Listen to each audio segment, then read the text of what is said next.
From Pacifica, this is Democracy Now! There's no line between legislators and bankers, and beyond the millions of dollars that they are getting to run their campaigns and to stay in office or to get elected into office and so forth, there's also all the sort of additional value that is received by the fact that J.P. Morgan Chase actually is giving them money, because if one bank is giving them money, it's not the only bank giving them money, it's the entire industry. All the president's bankers, the hidden alliances that drive American power.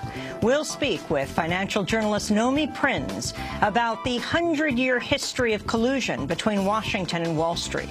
Then shining a light on the NSA's black budget. We'll go to Capitol Hill to speak with Vermont Congressmember Peter Welch. He's sponsoring a bill to force the president to include the total dollar amount requested for each of the 16 intelligence agencies. Then, a federal judge has dismissed a lawsuit challenging the U.S. government's killing of 3 Americans in Yemen in drone strikes. We'll get reaction from attorney Maria LaHood. The Constitution clearly applies to al-Awlaki because he is a U.S. citizen, so he is guaranteed due process.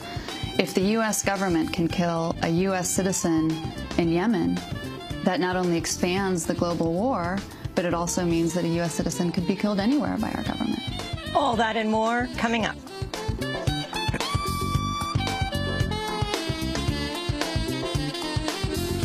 Welcome to Democracy Now!, democracynow.org, The War and Peace Report. I'm Amy Goodman.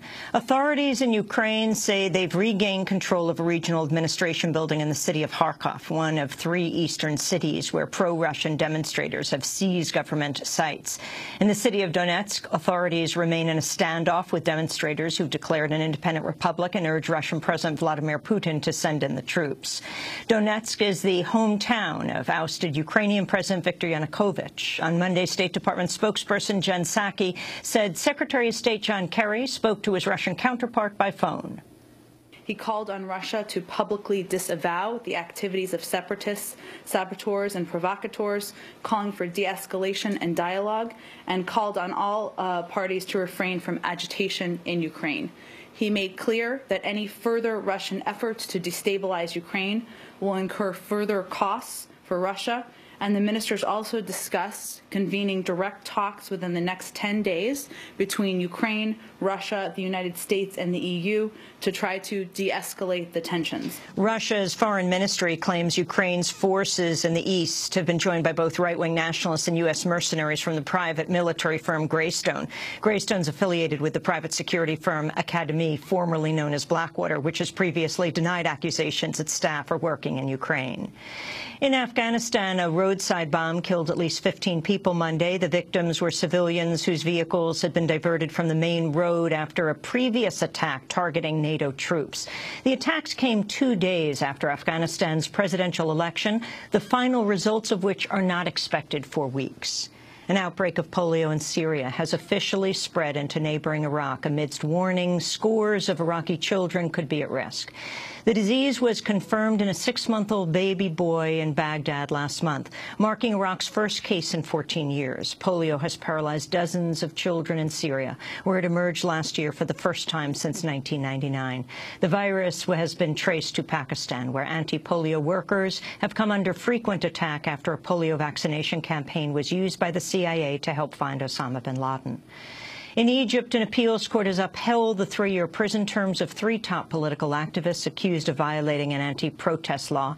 Ahmed Maher, Ahmed Douma, and Mohammed Adel are sentenced in December under a new law that effectively bans public protests by requiring 7 different permits. The activists helped lead the uprising that ousted Hosni Mubarak in 2011. Ahmed Douma's health is said to be deteriorating in prison. His brother Mohammed said the fight extends beyond opposition to individuals such as interim President Adli Mansour and the presidential favorite, the former military chief Abdel Fattah al-Sisi. Our battle has never been against a specific regime, as we previously thought, whether the Muslim Brotherhood, military, Mubarak, or Adli Mansour and Sisi. Our battle is against an oppressive state. All it cares about is suppressing and jailing opinions. All it knows is tyranny. All it cares about is corruption and oppression. Its role is to suppress and kill the revolution. Its only concern is its interests. Around the world Monday, people took to social media to show support for 4 Al Jazeera journalists detained in Egypt for months. The Global Day of Action marked 100 days since the arrest of Peter Gresti, Mohammed Fahmy, and Bahar Mohammed. A 4th journalist, Abdullah El-Sami, has been held for more than 7 months and is on hunger strike since January 23rd.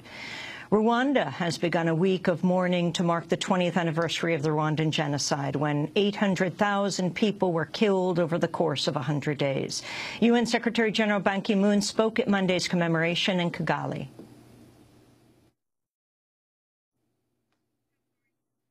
On my first visit to the Kisoji Memorial, I heard and felt the silence of death. The silence of all those lost, and the silence of the international community in your hours of greatest need. Many United Nations personnel and others showed remarkable bravery, but we could have done much more. We should have done much more. For our full coverage of the 20th anniversary of the Rwandan genocide, including the Clinton administration's refusal to call it a genocide at the time, you can go to democracynow.org. The Senate has voted to restore aid for 2.8 million Americans who've been unemployed for more than 26 weeks. Benefits for the long-term unemployed expired in December. The bill now heads to the Republican-led House, where Speaker John Boehner has indicated it's unlikely to get a vote. The death toll from a mudslide northeast of Seattle, Washington, has risen to 33. The local medical examiner's office said 3 people still remain unidentified, while 10 remain missing 2 weeks after disaster struck the town of Oso. Memorial services for the victims began over the weekend. New details have emerged about last week's shooting at the Fort Hood military base in Texas. Army specialist Ivan Lopez fatally shot 3 people and injured 16 before killing himself. Officials have confirmed the shooting took place after an argument over the processing of Lopez's request for a leave of absence to tend to family matters. They say the entire rampage lasted about 8 minutes. In a victory for LGBT rights, the U.S. Supreme Court has rejected an appeal by a New Mexico photography studio that refused to document a same-sex commitment ceremony. The decision leaves in place a ruling by the New Mexico Supreme Court, which found the company violated state anti-discrimination law, quote, in the same way as if it had refused to photograph a wedding between people of different races. Senate Democrats are criticizing former CIA Director Michael Hayden for describing Senate Intelligence Committee Chair Dianne Feinstein as emotional over her efforts to declassify a Senate probe on CIA torture and rendition. Hayden made the remarks on Fox News on Sunday. That sentence, that motivation for the report, Chris, may show deep emotional feeling on the part of the senator, but I don't think it leads you to an objective report. In response to Hayden's comments, Democratic Senator Mark Udall of Colorado said, quote, I highly doubt he would call a male chairman too emotional, and to do so with Chairwoman Feinstein is unacceptable. Hayden's comments are the latest chapter in a spat over the Senate torture report between the CIA and Feinstein, who's openly accused the CIA of spying on Senate staffers. Feinstein herself dismissed Hayden's remarks as, quote, absolute nonsense. In the Philippines, the Supreme Court has upheld key parts of a government plan to provide universal access to contraception. The reproductive health law was signed in 2012 after pressure from the Catholic Church blocked its passage for 13 years. It requires government health centers to provide free access to condoms and birth control, mandates sex education in public schools, and requires health workers to care for people suffering from the effects of illegal abortions. A Mississippi judge has dismissed a murder charge against a young African-American woman who faced life in prison after giving birth to a stillborn baby. Rennie Gibbs was 16 years old when she was indicted for, quote, depraved heart murder, accused of willfully causing her baby's death by smoking crack cocaine. A medical examiner had ruled the death a homicide after finding traces of a cocaine byproduct in the baby's system. But experts later concluded the death was likely caused by an umbilical cord wrapped around the baby's neck. Despite those reports, reports, a Mississippi prosecutor has suggested the state will now move to re-indict Gibbs for manslaughter. In a statement, Lynn Paltrow, head of National Advocates for Pregnant Women and a co-counsel on the case, said, quote, "The biggest threats to life, born and unborn, do not come from mothers, but rather from poverty, barriers to health care, persistent racism, environmental hazards, and prosecutions like this one," Paltrow said. And Peter Matheson's final novel comes out today, 3 days after the celebrated author and naturalist died of leukemia at the age of 86. In his 20s, Peter Matheson helped found the Paris Review, which he later admitted using as a cover for spying on Americans in France as a CIA agent. He wrote more than 30 books, including In the Spirit of Crazy Horse, about imprisoned Native American leader Leonard Peltier. The book prompted lawsuits from an FBI agent and a former governor of South Dakota, both of which were later dismissed.